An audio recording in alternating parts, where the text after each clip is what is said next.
When I woke up, the first thing I did was check to make sure I was in my normal room. Nothing seemed strange. Satisfied with that, I got ready for the day's task. I had just finished getting ready when Erik's announcement tone rang out. Good morning, everyone. So, some people have been asking exactly how we change your rooms without any of you noticing. Well, the answer is magic! What? Master Valdemar, if I may. Oh, you're still here? I thought I gave you the day off. You did, sir. I intend to take advantage of today's festivities. That's right, today's... Master Valdemar, perhaps I should explain about the room changes before we move on to that. Right, the floor is all yours. Thank you, Master. I heard the sound of someone clearing their throat. As previously mentioned, the manor has undergone extensive work. Part of that work was the addition of advanced holographic projectors provided by Keeper Tech. A single flip of a switch, and the room is transformed. Whoa! In addition, we had retractable walls put in around the mansion. They are similar to roller shutters and make practically no noise. These were used to give the impression that the rooms had changed positions. That should suffice. I watched in amazement as the room changed back to normal. I thought it was magic. Very good, sir. Now I believe you had an announcement to finish. Today's the final task! Can you believe it? Time just flew. I think this calls for a little celebration. And that, my dear guests, is why we're having a little festival today. The aim is simple. Win as many games as you can to get more points.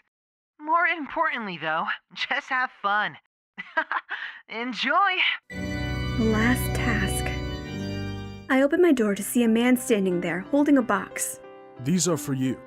Please read the instructions. Once you're done, I'll take you to the festival. He handed the box to me before closing the door. What?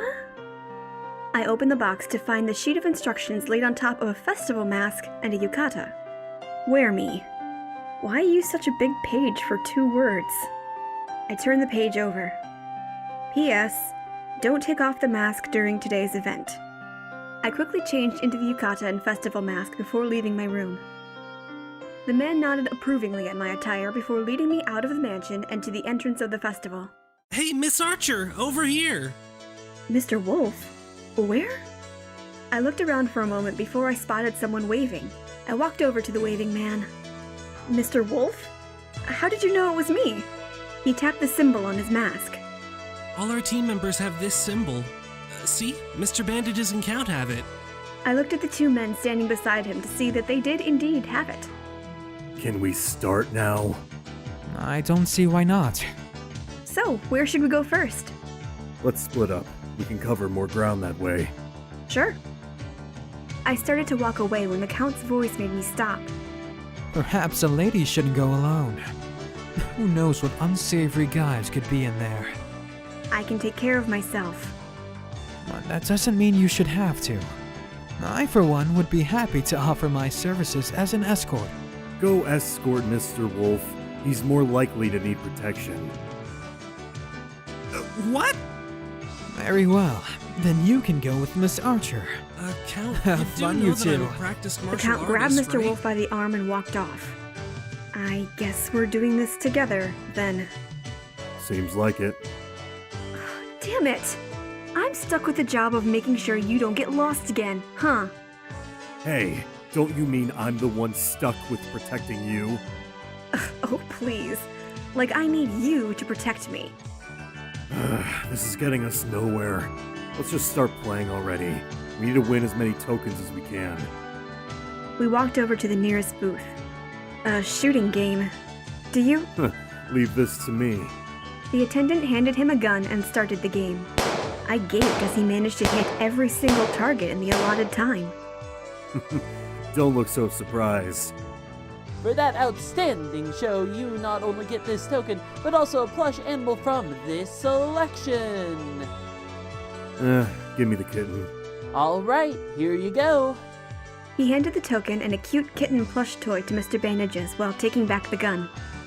Mr. Bandages looked at the kitten for a moment before shoving it into my hands. What? It matches your mask. Now, come on, the games aren't going to win themselves. We went from booth to booth until we got hungry. Let's get something to eat at one of these food booths. I don't even know what they're selling. I looked around, trying to figure out what each booth sold. There's takoyaki, yakisoba, yakitori, taiyaki, dorayaki, okonomiyaki. God, you're such a fucking weeb. Why do all of these have yucky in the name? They don't sound appetizing at all. Yaki, not yucky. And they're usually really good. It just depends on the cooks. We passed a stand grilling whole squid. Is that a... Ikayaki. I should have known. I don't know how anyone could eat something like that. 2, please. The attendant handed me 2 squids on a stick, and I shoved one into Mr. Bandage's hands. It has a face. So? I'm not eating this. Well, now I wonder how you'd react to Odoridon. I lifted my mask a bit and took a bite. This is really good. I don't think I've ever had ikayaki this good. Anything tastes good to you. You're like a human gart. Why, you? I pushed his mask up with one hand and shoved my stick into his open mouth with the other. I kept my hand there by force until he took a bite and quickly pulled his head away. That is good. See? I waved the ikayaki in front of his face before going back to enjoying my meal. Shameless. We finished our ikayaki and I headed off to another food booth. Mr. Bandages followed impatiently as I went from booth to booth trying out the different food. Occasionally, I would shove food into his mouth just because. Once I was satisfied, we went back to playing games. Night was already falling when I stopped at a goldfish scooping booth. Do you want to play this one or should I? Yeah, you do it. Alright. The booth attendant handed me a bowl and a poi and I began scooping. I was fast, but careful. It wasn't long before I had 10 fish in my bowl. Hey, looks like you found your calling. You have 10 fish! That's enough to exchange for this token. It's proof that you've won a game! What if I get more? Then you can get one of these items as well! He pointed to a selection of plush animals. Then I'll try for more. I managed to scoop 5 more into the bowl before the poi broke. So, a token and which animal? I'll take the unicorn. Alright, here you go! He took the bowl from me as he handed me the unicorn and token. Here, Mr. Bandages. It's for you. I shoved the unicorn into his arms. What the? Why would you give me this? It's not manly at all. It's a stallion. It suits you perfectly. Erik's announcement tone suddenly played through the area. I hope that everyone has enjoyed this event as much as I did planning it. Still, the festival isn't over yet. Find a good spot with a view of the sky, because it's almost time for fireworks. We should find the others and watch it together. We'll never find them in this crowd. He grabbed my hand. Come on. He pulled me along as he walked away from the crowd. Hey, where are we going? The last thing we need is to get lost. I'm not going to get lost. This is the one place I can always find. We came to a stop at a lake. See? I didn't get lost. No, you didn't. After a moment of silence, Mr. Bandages spoke up. Can I ask you something? What's your family like? What brought this on? I just want to know how you turned out the way you have. I'm not sure how I should take that. How do I put this? You're not like the women I know. So, what are they like? I don't have any. Mira's really the closest thing to family that I have. What about you? How'd you turn out so... Well, you know what you're like. I'm assuming that's not a compliment. I just shrugged.